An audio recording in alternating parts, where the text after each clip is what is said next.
jelek kita hajar, kalau bagus kita puji. Simpel itu udah.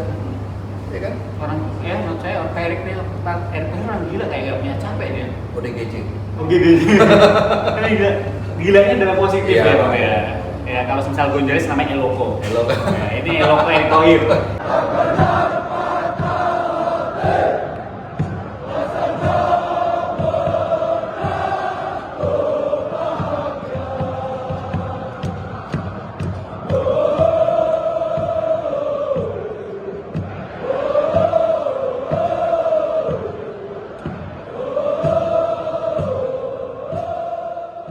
Halo, selamat sore teman-teman. Waktu sore, waktu Doha. Sekarang lagi bareng Bung Harpa. Siapa yang nggak kenal beliau? Bung Harpa selamat datang di Pemain ke-12. Terima kasih udah ditunggu-tunggu undangannya, baru sekarang diundang, luar biasa. BTW ini pertemuan kita yang kedua. Kita Iya. pernah ketemu di Hanoi kemarin waktu kita ngebantai timnas Vietnam di Hanoi. Dan ini kita ketemu lagi di Qatar. Dan ini Bung, ada beberapa komentar Bung Harpa di Qatar, ketemuin tuh. Akhirnya kita ketemu dan satu hotel, tapi baru ketemu sekarang. Jadi kita ketemunya nih unik nih, dua orang Indonesia, pecinta timnas Indonesia, tapi ketemunya di Vietnam sama di Qatar. Di Indonesia nggak pernah ketemu. Tapi nggak apa-apa, karena walaupun kita kemana-mana seperti lagu walaupun kita pergi jauh, Bener. artinya tetap Indonesia, karena kita di sini juga di Indonesia. pasti. Nah, di sini kan Bung Harpa lebih lama ya maksudnya di Qatar udah 2 minggu, sedangkan saya baru 2 hari. Saya mau nanya Bung, atmosfer Piala Asia U23 sama Bung Harpa 2 minggu dari penyisihan grup. Ya kan saya dua event ya, dua event Yeah. Piala Asia Senior kemarin 3 bulan lalu lah kurang Yeah. lebih, sama sekarang Piala Asia U23. Jadi memang kalau dilihat jumlah dari kuantitinya memang banyak Piala Asia kemarin. Yeah. Tapi kan ini U23, bahkan juga di awal-awal ya jujur banyak yang nggak bisa melangkah sejauh ini. Ya, tapi kemudian pelan tapi pasti kita bisa melewati semua hadangan ini, walaupun sedikit ada ganjalan. Kemarin kita kalah dari Uzbekistan, tapi itu tidak menurunkan animo, terutama diaspora dari orang-orang Indonesia yang ada di sini. Iya benar. Kita lihat bagaimana Abdullah bin Khalifa itu Penuh bukan hanya penuh, namanya mau diganti Gelora bin Khalifa. GBK. Atau apa namanya, Abdullah Bung Karno. Karena yang saya tahu juga selama timnas main di sana tiket itu habis gak sampai 1 jam.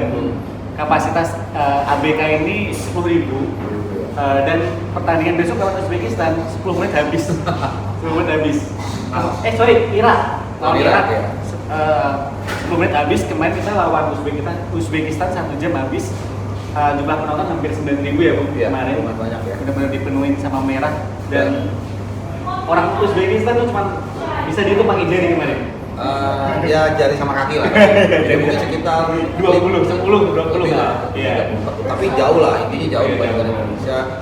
Dan ya hubungan fans Indonesia itu menurut saya itu luar biasa. Luar biasa. Makanya saya berkali-kali bilang terima kasih buat fans timnas, terus jaga jari kita juga. Iya. Itu saya minit, saya benar-benar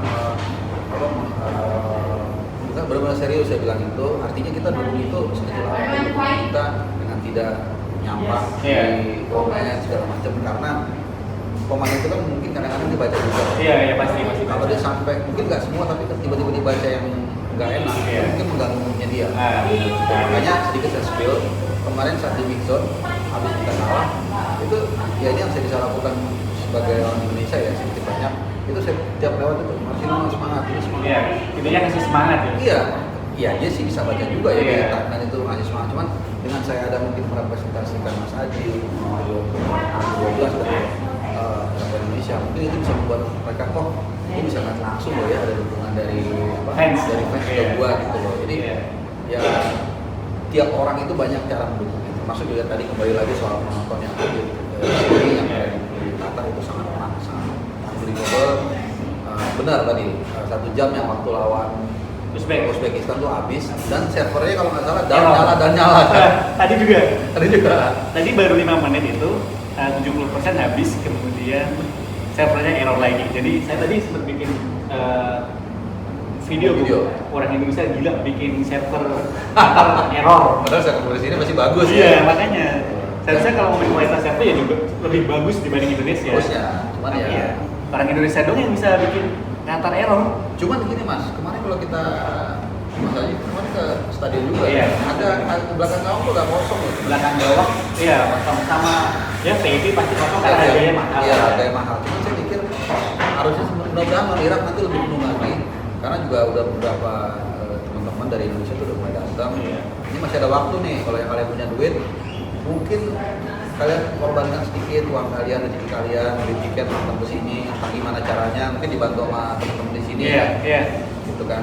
Tapi kalau misal kita beli lewat Haya itu Bung, udah sold, nggak bisa. Iya. Mungkin teman-teman yang mau beli bisa ini hubungin Garuda Qatar. Garuda Qatar, Ya, Garuda Qatar. hubungin Instagram Garuda Ini Qatar. baik-baik nih itu teman-teman diaspora yang di sini. Terima kasih teman-teman dari diaspora di sini, baik Kita baik nggak banget. bisa sebut nama ya takutnya. Banyak banget tuh. Banyak banget yang ini bantu Bener. buat tiket ya. Dan jadi nanti kalian bisa simultan siapin tiket pesawat, akomodasi sama tiket nonton itu secara simultan. Iya. Dan kalau ada pertanyaannya kalau nggak ada tiket gimana? Makanya berbarengan. Benar. Gitu. Jadi di Garuda Qatar ini kita spontan yang ngomong. Karena Benar. apa? Siapa tahu tuh setiap nafas, setiap kegiatan yang kalian datang itu kita dengan Irak adalah jalan juga yang menjembatani kita bisa ke Paris nanti. Amin, Gitu amin, kan? amin, amin. Mantep lah. Pokoknya kita udah siap ke Paris bulan Juli Agustus ya, Bu. Mudah-mudahan insya Oke, Allah kita siap ke Paris. Paris. Kita nggak apa-apa nggak ketemu di Indonesia, saat ketemu di Paris. Bu. Ketemu Parisnya Juli Agustus. Iya. Ketemu lagi di situ mudah-mudahan ya. Insya Allah. Iya. Karena udah lama kita nunggu mas, 68 tahun. 68 tahun. 68 tahun. Itu saya blueprintnya aja belum ada tuh mas. Makanya, bapak ibu saya juga belum ada. Blueprintnya bapak ibu kita, kalau saya udah lahir. Udah lahir. Tapi udah lama banget lah. Dan itu begini mas, dari dulu tuh selalu itu yang diceritakan. Kita berhasil menang Shopee 0-0, pernah dengar kan? Iya. Ya. Itu tahun 56 itu di Melbourne, itu aja kita diceritain, kebanggaan kita. Nah, Dan belum ada lagi. dan belum lagi. Ya. Nah ini adalah nanti 2 kali 40 menit mungkin sesuatu kita nggak tahu mengira yang kalau dari permainannya harusnya mereka nggak sekuat Uzbekistan. Iya. Jadi mudah-mudahan Kita bisa itu Amin, dan amin. Mas Ajik dan saya kolaborasi 12 dan juga channel Bung Harpa bisa datang. Gitu mas. Kemudian tadi kan kita ngomongin atmosfer Piala Asia U23. Iya. Kita masuk dikit permainan timnas Indonesia U23 Iya. selama di sini gimana Bang Marfa? Yang menonton langsung latihannya, Iya. kemudian matchnya di stadion gimana Bang Marfa? Saya datang itu kan 1 hari setelah kita dari Qatar. Iya. Tapi ya saya nonton juga di rumah Di TV, ya? Di TV. Nah saya datang hari H+1 setelah kita keluar dari Qatar, kemudian ikutin terus ya, hampir semua official training dan pertandingan. Ya, saya rasa ini adalah salah satu kompetisi di mana Indonesia tampil sangat fantastik. Luar hasil nanti kita seperti yang ulang Irak ya, Iya. kepercayaan diri kita, mentalitas kita, cara menjaga emosional kita itu sangat meningkat. Masih banyak ruang untuk kita berkembang ya, tapi sudah sangat baik. Kemudian juga pertandingan melawan Qatar menurut saya itu adalah sebuah benchmark kemudian mentalitas kita. Kita tidak dicurangi oleh wasit. Nah ini mungkin saya agak beda dikit ya teman-teman ya. Kalau lawan Qatar saya setuju, wasit itu nggak beres. Iya. Tapi kalau soal Uzbekistan saya agak berbeda. Ya, oke, tapi kita leave it alone dulu. Nah di situ ketika kita dicurangi oleh wasit, kepala biro itu kan. Iya. Kepala biro. Itu kesel banget sih Nasrullah kepala biro. Iya. Itu menurut saya apa ya? Hikmahnya. Nah, hikmahnya adalah kita tetap bisa menahan emosional. Iya. Biasanya kan udah tuh hajar-hajar kaki, kartu merah, main gak jelas. Tapi kita kemarin masih tetap tenang, kemudian main dengan gaya kita tidak berlebihan, dan bola-bolanya nggak langsung sampai rumah. Jadi kita lihat tuh ada sedikit harapan nih, dia punya mental. Dan itu terbukti ketika menghadapi Australia, kita juga bukan hanya menang sebenarnya, Iya. tapi kita bisa dengan tenang, walaupun digempur habis-habisan sama Australia. Nah, ada penalti juga, garakan Nah, juga. Spider nanya mantap. Yo, kan. Kemudian lawan Jordania, I think itu the best performance Iya. menurut saya di situ itu luar biasa. Dan yang mau bikin itu spesial bukan cuma skor 4-1 mas, tapi mainnya effortless. Iya. Jadi kayak orang kira-kira gitu lah. Kita ngebantai sekuat yang seniornya kemarin tuh di final. Iya. Jordan Jordan lawan Qatar. Qatar. Iya. Dan menurut saya Jordan kalah sama Qatar juga kalah terhormat karena dicurangin menurut Iya, saya. 3 kali Tiga penalti, voucher Afif gosok terus. Afif hat-trick karena penalti. Jadi Jordan kalah bukan karena permainannya jelek, Bu. Tapi karena kalah pemain. Dalam susah lah. Jordan melawan Qatar yang pakai 12 pemain. Iya, kita bisa main dengan kalau secara fisik ukurannya kan kita mau main Jordan kan Beda jauh. beda lah ya, beda tapi kita bisa mengatasi itu walaupun memang lawan Uzbekistan fisik mereka tuh nggak bisa lebih kuat lah. Iya. Nah lawan Irak ini harusnya bisa. Amin. Ya. Jadi permainan timnas U23 sama di Qatar cenderung meningkat ya Bu. Oh, Kalau iya. kita lihat performa melawan Qatar, kemudian Australia kita menang 1-0, kemudian melawan Jordan kita kembali lah ya. Nah lawan Korsel itu cruising tuh. Nah, Ini dorongnya gini, lawan Korsel begini. tetap ya masih tetap. Iya, tapi di atas, Iya. tetap. Hanya kita kurang pengalaman aja ketika kita unggul 2-1, unggul pemain, kita nggak ada killing the goal. Nah itu. Ya kan, itu masalahnya ada dua. Satu, kalau kita bicara clinical, kita banyak peluang, kita nggak punya killing the goal. Banyak peluang. Itu satu. Kedua, soal experience. Artinya gini, kalau sudah berpengalaman, even Manchester City sekalipun, kalau udah dalam situasi seperti itu, lay down aja. Lay back, kalau bahasanya kalian bilangnya track back. Apa track back ya? Track back itu bisa bertahan lah. Bertahan. Apa bukan bertahan ya?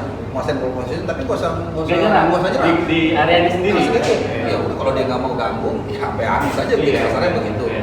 Tapi kemudian kita bernafsu dan itu kan ada serangan balik. Iya. Untung kita bisa menang. Dan menurut gua percaya gua ya. Ya, bebas tuh. Coba, menurut gua itu ada faktor yang sangat luar biasa besar. Kenapa? Kalau kita lihat kelasnya Korsel ini kan di atasnya Uzbekistan. Iya. Tapi kenapa kita bisa dengan mudah, bukan dengan mudah, cukup mudah lah mengalahkan Korea Selatan dibandingkan Uzbekistan? Karena ada Sintayong, tahu persis lah gimana nih Korsel, kelemahannya gimana, gaya mainnya gimana, kelebihannya gimana, sehingga kita bisa melawan itu. Berkali-kali selalu gue bilang itu teori Sun Tzu. Kalau lu mau menangkan 100 peperangan, lu harus tahu diri lu dan juga musuh lu. Nah, ketika melawan Uzbekistan, kita nggak terlalu memahami. Seluk beluknya gitu ya. Dia nggak tahu. Beda sama lawan Korsel. Lawan Korsel beda. Cuman itu tadi setelah kita berhasil ke semifinal, yang mana sebagian dari kita banyak yang meragukan kita bisa ke semifinal. Honestly ya, kita harus ngakuin ekspektasi kita berubah. Iya. Wah, bisa dong nih kalau ada. Padahal di awal kita cuma target 8 besar. Kalau besar aja. Awang-awangan ya. Awang-awang masih Terus bisa. Sintayong bukan nantang Erick Mantap, Thohir. saya bisa. Empat besar. Ataunya bener kan? Wah, udah orang kalau gitu kepala tanggung kan? Tapi saya pribadi jujur 4 besar menurut saya tuh berat banget sih. Iya. Dan saya juga cukup pesimis karena lawan kita juga berat. Jadi grupnya itu berat. Dan kalah bukan yang pertama. Iya, berat ya namanya. Australia, orang bule-bule lawan kita. Iya. Dulu gini mas, kita jujur deh. Kalau lawan Filipina ini kita masih jangan seri. Iya, Gitu iya. kan? Masih. Iya. Dan bukti kan kita seri. Seri. Di kualifikasi kan Iya benar. Iya, seri. 1-1. 1-1. Tapi ya. Gua usah ngomong Australia, lawan Thailand. Nah, kita di bawah Thailand. Nah, Tapi sekarang coba oh, Australia. Nah, jadi itu yang gue bilang tadi, yang ada ekspektasi kita jadi naik dan itu menjadi beban yang cukup berat. Makanya tidak salah. Ya, memang faktanya kita sekarang udah selangkah lebih maju. selangkah lebih maju, udah selangkah menuju Olimpiade. Nah, makanya kita sebagai Indonesia harus bantu dengan jangan mengeluarkan pemain-pemain. Iya. Ya. Kalau misal ada performa pemain yang lagi menurun, kita semangatin, jangan Iya. dijudge, jangan dihujat deh pokoknya. Iya, karena gini ya, dulu kalau zaman era dulu zaman hanya kita baca tabloid bola Iya. ataupun kan itu disaring oleh redaksi kan, apapun yang dia dengar itu disaring. Dia nggak mungkin mengatakan semua yang dia wartawan. Tapi dengan adanya sekarang sosial media, everyone can say anything dan itu bisa dibaca oleh pemain. Nah ini harus kita jaga, ini kolektif dijaga. Nah itu, jadi memang nggak mudah ya karena 1 juta orang kan ada aja nilai yang satu gitu ya. Tapi ya kalau 1-2 oke lah, mungkin nggak kebaca. Tapi kalau kita rame-rame tadi yang Mas Ajik bilang kita kemudian wah apaan di sini segala macam tolong lah. Iya. Kalau kita nggak bisa ngebantu paling nggak jangan. Iya, kita menghargai pemain itulah. Menghargai pemain. Sebenarnya pemain yang masuk timnas ya pengen bawa negaranya menang gitu. Kecuali ini mas ya, kecuali emang dia tindakannya barbar, Nah. tindakannya mungkin tidak terpuji ya kita nggak bisa bela. Iya. Tapi kalau format kan dia bukan yang nggak mau, tapi mungkin entah situasinya berbeda Iya. atau dia nggak mau kita nggak tahu. Nggak ada, mungkin ada faktor internal dan eksternal yang kita nggak tahu Iya, sama pemain betul. itu. Kayak, mungkin ada apa dengan keluarganya atau apa kita nggak tahu. Iya, betul. Jadi kita harus pahami juga situasi dari yang individu kan olahraganya kan bola terutama kan ini apa namanya olahraga kolektif ya. Iya. Jadi lain kalau seperti bulu tangkis yang individu itu semua tergantung diri dia. Tapi kalau oke, satu pemainnya mungkin. Nah itu juga bakal berpengaruh banget. Kemudian timnas Indonesia di bawah Sintayong keempat besar, mengalahkan Korsel, Yordania dan Australia. STY langsung diperpanjang. Menurut Bung Harpa gimana? Perpanjangan kontrak STY yang infonya sampai 2027. Kalau menurut saya ya, daripada uang itu dikorupsi untuk zaman untuk timah tuh, ini nggak apa-apa ya kan? Nggak apa-apa. Coba, mendingan mana? Saya tanya deh kembali ke netizen 12 lah ini. Coba, kalian jawab aja sendiri. Mendingan mana? Uang itu dikorupsi atau bayar Sintayong untuk membuat timnas? Jawab aja. Saya nggak usah jawab deh. Walaupun Sintayong katanya mahal, walaupun kita nggak tahu itu kontrak ada harga dan barang. Bener sih. Ya kan kalau mau yang murah yang busuk loh. Iya.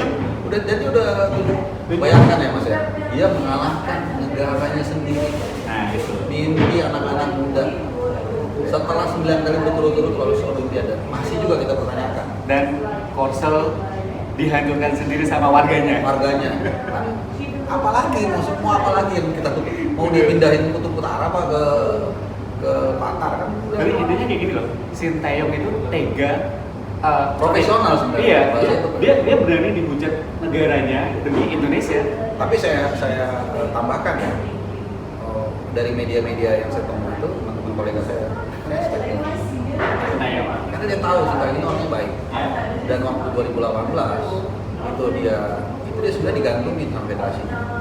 Jadi dia tuh nanganin tim nasional Korea Selatan itu hanya ini saya spill nih, sebenarnya saya mau tadi itu di channel Bung Harpa, tapi nggak apa-apa deh, karena Mas Haji sini orangnya baik. Jadi sebelum Piala Dunia itu dia kan disuruh handle timnas kan. Sebelum 2018. Kemudian satu grup dengan Swedia, Jerman, dan Meksiko itu grup berat sebenarnya. Dan memang mereka dia gagal, tapi kan bisa ngalahin Jerman 2-0, itu juga prestasi juga. Dan dia baru nanganin 2-3 bulan kalau nggak salah. Jadi kasarnya bahasa gampangnya seperti piring kotor. Setelah itu pulang jadi sampai telur, kita semua tahu. Kemudian federasinya ngegantungin. Akhirnya ya kalau orang ada talak 1, talak 2, talak 3, dia nggak ada talak-talakan. Ini kayak itu aja setahu mereka. Menurut mereka kayak, nah itulah dia kayak kecewa sebenarnya. Nah kemudian beruntunglah kita mendapatkan dia melalui Pak Wan Bule. Jadi kalau ada orang yang berdebat itu gue paling bingung Mas. Ini harus berterima kasih sama Asia. Ya semua berterima kasih. Ada masalah kok. Liga 1 juga ada kontribusi.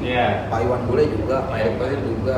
Mas Haji juga sebagai influencer kalian juga semua. Semuanya. Gak ada masalah kok, nggak perlu dikotak-kotakin dikotomi ya. Ada semua berterima kasih selama kita memang berikan kontribusi. Pemain juga terutama. Jadi apa pertanyaan STY? Pertanyaan STY.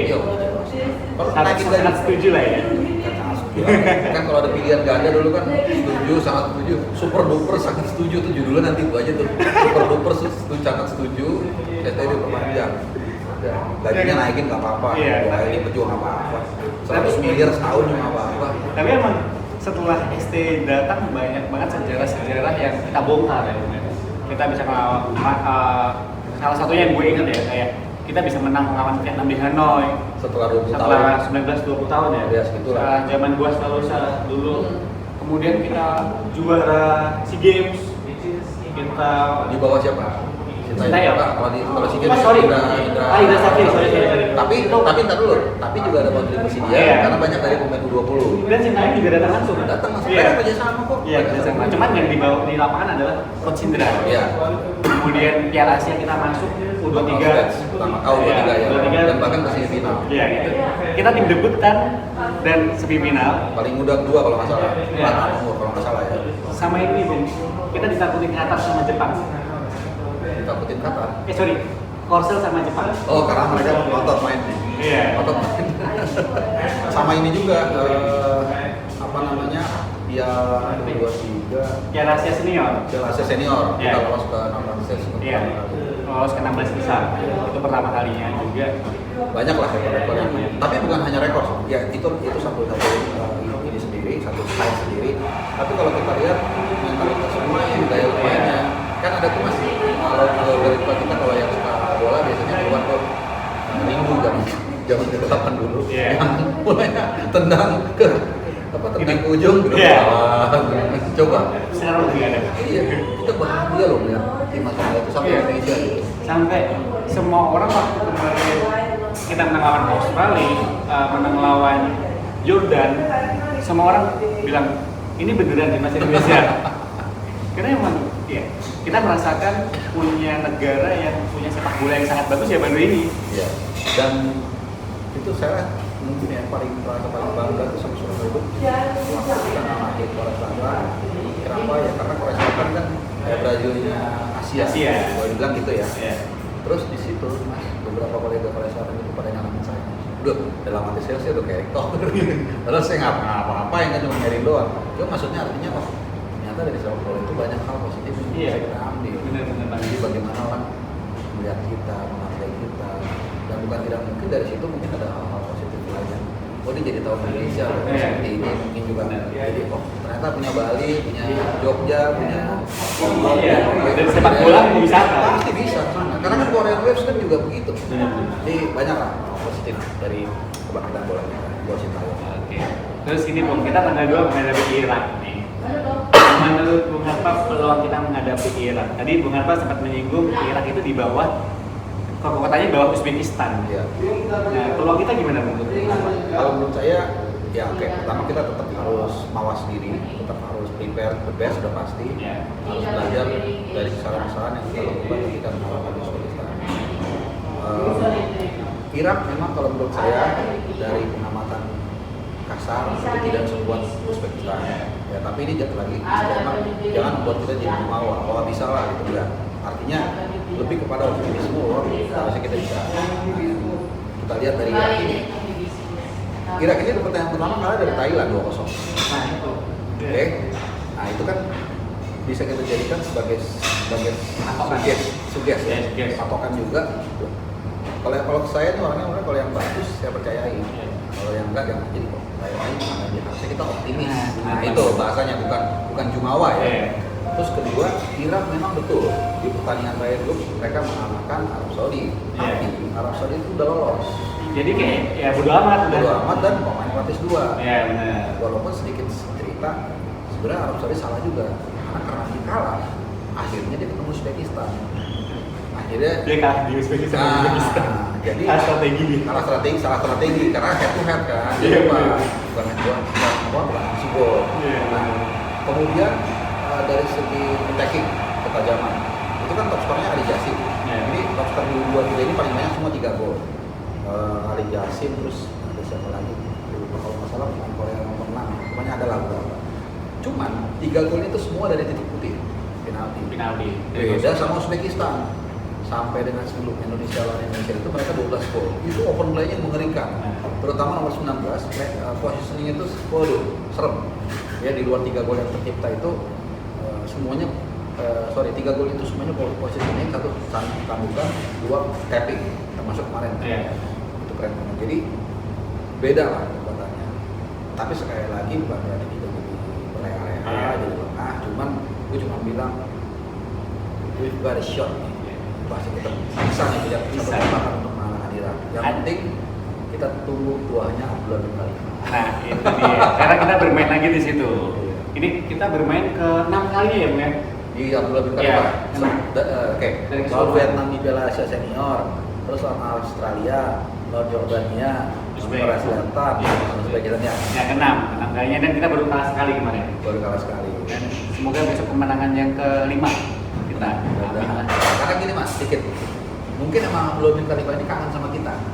Karena kalau kita pun menang kemarin, kita mainnya di Jassim dan final. Oh iya benar. Berarti kan gue mau Indonesia main di ini jodoh. Dan itu stadion selalu bikin jantung kita deg-degan. Tapi ngomongin Abdullah bin Khalifah sedikit info, itu adalah stadion milik Pas Pampres tapi standarnya gila-gilaan. Iya, itu milik Pas Pampres, Lengkua apa namanya. Itu di sampingnya tuh kayak benteng lah. Iya, Pas Pampres tuh punya tim sendiri di sini di Liga 1 gitu kalau salah. Kalau di kita mungkin kayak dulu PSTNI kali ya mungkin ya. PSTNI ya main jadi Persikabo. Tapi si ini rumputnya top dan ini sedikit norak loh. First time ke Qatar, first time ke stadion Qatar, stadionnya dingin karena ada AC. Iya, ada AC-nya. Jadi Qatar tuh panas kayak di Jakarta, tapi waktu di stadion bener-bener dingin karena AC-nya teropong gede banget tuh. Setiap 1 meter AC dingin banget gitu. Itu yang nggak ada di Indonesia sih. Dan kalau untuk penonton, kalau yang stadion besar ya, Ya. misalnya kayak Lusail, Lagu Mama, 974 itu kan undakannya ini ya terjal ya banyak. Iya. Itu tiap beberapa meter itu ada AC di belakang kita. Oh. Yang bus gitu. Nah itu saya belum pernah tuh, karena mainnya di stadion kecil. Karena kan emang itu dipersiapkan untuk Piala Dunia kan. Iya, benar. Mainnya waktu itu November. November itu Musim panas. enggak ya udah masih agak panas. Oh udah selesai ya? Udah mau selesai. Tapi mereka jaga-jaga. Jadi kalau misalnya stadionnya cuacanya itu berubah tiba-tiba itu AC dinyalain. Jadi dia ukur temperatur ininya luar biasa ya. Jadi kita yang nonton kemarin tuh panas-panas sore hari tetap nyaman, dingin. Karena AC-nya kenceng banget. Ya, saya juga waktu itu norak juga. Waktu Piala Dunia saya juga norak. Karena saya udah berapa kali dia udah tahu. Baru pertama kalinya, stadionnya AC. Kalau sebelumnya saya dari yang mendengar cerita, Bu. Akhirnya kan Ternyata nyata ya. sendiri. Benar-benar stadion ada AC-nya. Gila. Ini Pak, biar nggak kelamaan video ini, Nggak biar apa-apa. kalian nggak bosan. Pak Erick Thohir nih. Oke. Pencapaian Pak Erick Thohir selama beliau memimpin PSSI hampir 2 tahun ya? Iya, hampir 2 tahun. Kurang lebih ya. Hampir 2 tahun Pak Erick Thohir memimpin PSSI dan banyak prestasi yang beliau peroleh. Naturalisasi tambah lagi itu ada Martin PS, Ya. Kelvin Verdong, dan Jan Kleven yang sekarang OTW naturalisasi, dan kemarin banyak pemain-pemain yang kita nyebutnya nggak boleh naturalisasi. Diaspora, banyak pemain diaspora yang udah bergabung. Nathan, ada Hapner, kemudian ada Ragnar dan Tom Hai, Faides. Tapi menurut Bung Harpa, PR Pak Erick Thohir sekarang apa sih? Kalau ngomongin pencapaian udah banyak gitu loh, gak usah dibahas lagi. Gue kayak guru aja nih ngasih PR. Kayak PR yang perlu masyarakat ngasih, tapi bener juga sih. Iya. Kan dia kan Bapak Presiden kan digilai sama kita. Iya. Kalau Pak Erick Thohir membantu Presiden, ya kita harus support kita ya. Iya. Kita ngasih PR. Oke. Iya. Menurut gue so far Pak Erick Thohir itu udah melakukan banyak hal Iya. yang mungkin selama ini kita nggak bisa lakukan. Benar. Jujur gue pernah dengar secara personal orang yang kenal dia itu dia memang orang yang manajerial. Iya. Jadi sedikit waktu itu katanya dia suka mengundang teman-temannya yang jago basket untuk main terus disediakan fasilitas makanan. Jadi memang dia mungkin yang mohon maaf ya mungkin nggak jago basket ya kan, tapi dia mau ikut basket ya udah dia fasilitasi. Jadi udah ada bakat seperti itu, dan itu ternyata berkembang menjadi seorang leader yang luar biasa. Ya beruntungnya kali ini gue bukan hanya menyambar basket tapi juga bola, Sepak bola. sepak bola, dan itu ditularkan, dikejawantahkan, diorganisasikan dengan sangat baik. Bahkan kalau kita ingat sepak bola sebelum dia itu kan penuh dengan darah, literally dengan darah itu, tragedi Kanjuruhan dan sebagainya. Walaupun saya juga memberikan kredit kepada profesi terdahulu juga kerjanya Pak Iwan Bule ya, kita nggak perlu terpecah belah. Tapi maksud gua bagaimana dia membawa sepak bola kita dari yang minus kekacauannya sekarang sudah menjadi lebih baik, sudah on the track. Kalau dibilang apakah sudah bagus, jauh. Liga 1 masih PR, ya terutama Liga 1 lah. Ya kemudian juga soal tim nasional juga Pak sama, masih banyak PR-nya juga, tapi sudah banyak yang dikerjain sama dia.